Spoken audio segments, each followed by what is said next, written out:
उपमा को नहीं ठोर। एक समय की बात है कि काशी का बहुत बड़ा नाम था, आज भी है, लेकिन पढ़ाई के मामले में बहुत बड़ा नाम था। कहते हैं कि एक पंडित काशी पढ़कर आया। यह वह समय था जब काशी की पढ़ाई अपने आप में बहुत बड़ी महत्वपूर्ण मानी जाती थी। 12 वर्ष की वो पढ़ाई हुआ करती थी। जब उसको पूरी करके घर की ओर वो ब्राह्मण 12 वर्ष की पढ़ाई पूरी कर वो ब्राह्मण अपने घर जा रहा था, तब मार्ग में उसको भूख लगी।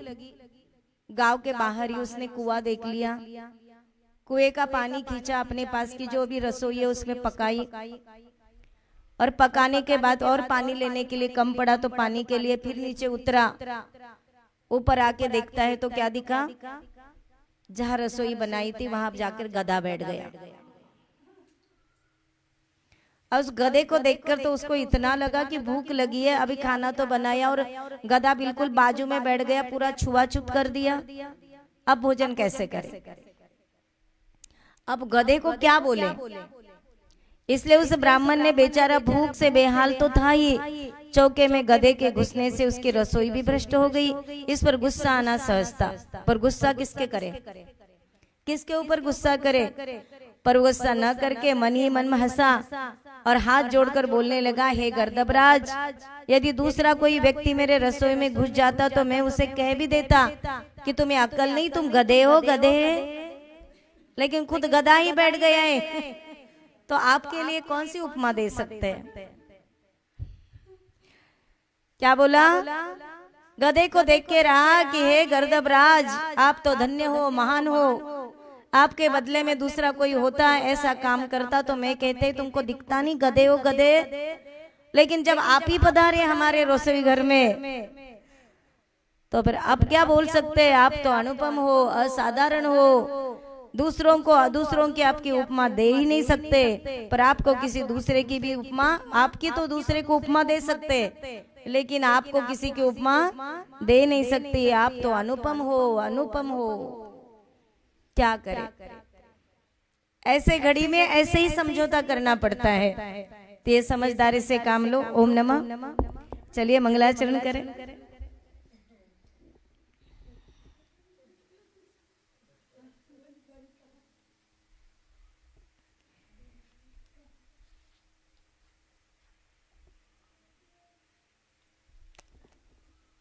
तिहुवनतिलयं देवं वन्दिता तिहुवनिन्द परिपूज्यम् ओच्छम् अणुपेहाओ भवीय जनानंद जननियो। बोलिए अनंतानंत सिद्ध परमेष्ठी भगवान की, सम्य शिखर जी सिद्ध क्षेत्र की, परम पूजनीय आचार्य कार्तिकीय स्वामी की, प्रथमाचार्य आचार्य आदि सागर जी गुरुदेव की, आचार्य श्री महावीर कीर्ति आचार्य विमल सागर जी गुरुदेव की, तपस्वी सम्राट आचार्य सन्मति सागर जी गुरुदेव की, आचार्य श्री संभव सागर जी गुरुदेव की, चतुर्थ पट्टाधि सजर सुनील सागर जी गुरुदेव की, मुनि श्री शुभ सम्राट सागर जी गुरुदेव की, गणिन्यारी का स्वस्तिमती माता जी की।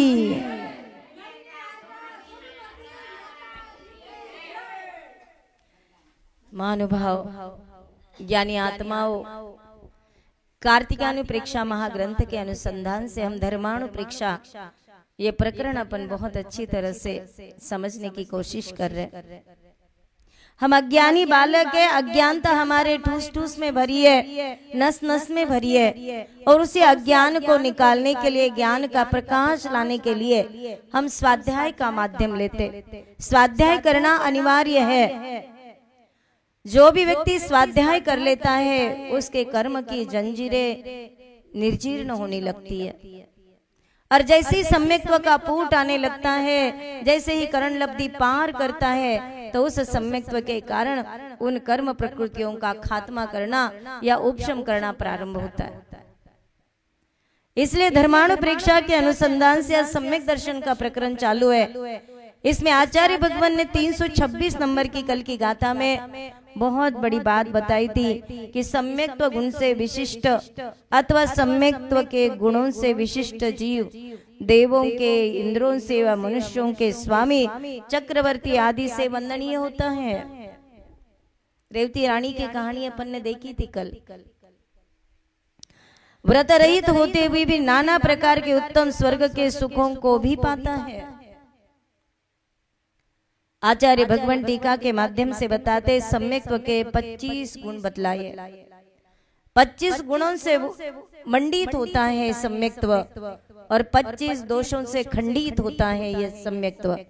3 मूढ़ता, 8 मद, 6 अनायतन, 8 शंका आदि 25 दोषों को टालने से सम्यक्त्व के 25 गुण होते हैं। सूर्य को अर्घ्य देना, चंद्र ग्रहण, सूर्य ग्रहण में गंगा स्नान करना। देखो मिथ्यात्व किसे कहते हैं? सूर्य को अर्घ्य देना। अरे हमें चक्रवर्ती क्या अपन अपने को दिखाई दे रहे हैं क्या? और ऐसे क्या करना, सूर्य को, सूर्य के अंदर के जिनबिंब को अर्घ्य चढ़ाते तो कोई दोष नहीं, लेकिन सूरज को अर्घ्य चढ़ाना ये मिथ्यात्व है। चंद्र ग्रहण मानना, सूर्य ग्रहण में गंगा स्नान करना।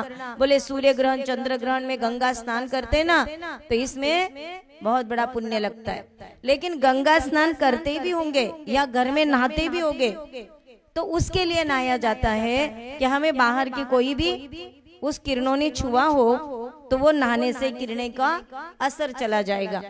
ऐसा होता है ना कि जी प्रेग्नेंट लेडी होती है, उसके गर्भ में बालक है और वो उसी चंद्र ग्रहण सूर्य ग्रहण में कुछ चक्को बिक्को हाथ से लेकर कुछ करती है तो कहते गर्भ के बालक को भी आटी पड़ती है।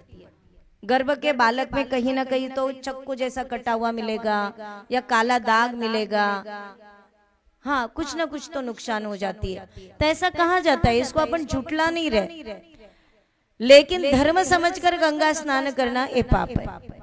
मकर संक्रांति वगैरह के समय दान देना, संध्या करना, अग्नि को पूजना, शरीर की पूजा करना, मकान की पूजा करना, गौ के पृष्ठभाग में देवताओं का निवास मानकर उसके पृष्ठभाग को नमस्कार करना, गोमूत्र सेवन करना, रत्न सवारी, पृथ्वी, वृक्ष, शस्त्र, पहाड़ आदि को पूजना, धर्म समझकर नदी और समुद्र, सेतु, बंद, रामेश्वर वगैरह में स्नान करना, बालू पत्थर का ढेर लगाकर पूजना, पहाड़ से गिरकर मरना, आग में जलकर मरना, ये सब लोक मूढ़ता में आता है, लोक रूढ़ी। और ऐसे लोक रूढ़ी में अपन कभी फंसना नहीं है। लोक में प्रचलित इन मूर्खताओं का त्याग करना सम्यक्त्व का प्रथम गुण है। अपन ऐसा करते हैं तो ये छोड़ देना चाहिए। रागी द्वेषी देवों की सेवा करना देव मूढ़ता है। उनकी सेवा करना, उनके देवों के पीछे ही भागना, उन्हीं की आराधना करना, वितरागता को ना देखना, ये सब देव मूढ़ता में आता है। इस देव विषयक मूर्खता को छोड़ना दूसरा गुण है। बाह्य और अभ्यंतर परिग्रह से घिरे हुए जो कुगुरु है उनको नमस्कार करना गुरु मूढ़ता है। इन गुरु विषयक मूर्खता को छोड़ना तीसरा गुण है। 8 मदों को छोड़ने से सम्यक्त्व के 8 गुण होते हैं। 8 प्रकार के मद है, ज्ञानम, पूजाम, बलम, जातिम, ये सब है। इस तरह ये 11 गुण हो गए। कुदेव, कुदेवों के भक्त मनुष्य, कुज्ञान, कुज्ञान के धारी, कुलिंग, कुगुरु, इनकी सेवा करने वाले कितने हुए? 3 त्रिक नहीं, 3 त्रिक नहीं, 3 3 6 हो गए। तो ये 6 होते हैं। ये 6 अनायतन है। अनायतन का मतलब है इनका धर्म में स्थान नहीं है।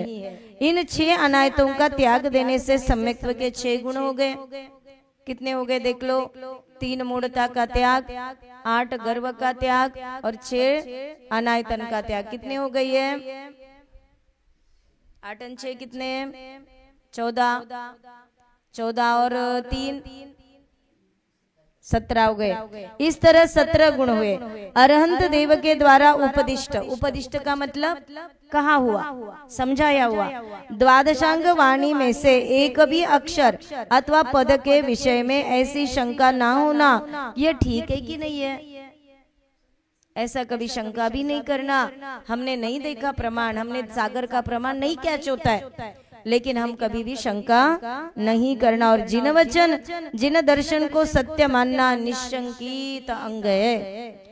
इस लोक और परलोक में इंद्रिय संबंधी विषय भोगों की इच्छा नहीं करना, या मिथ्या आचार की चाह नहीं करना निकांक्षित अंग है। शरीर वगैरह स्वभाव से ही कैसा है?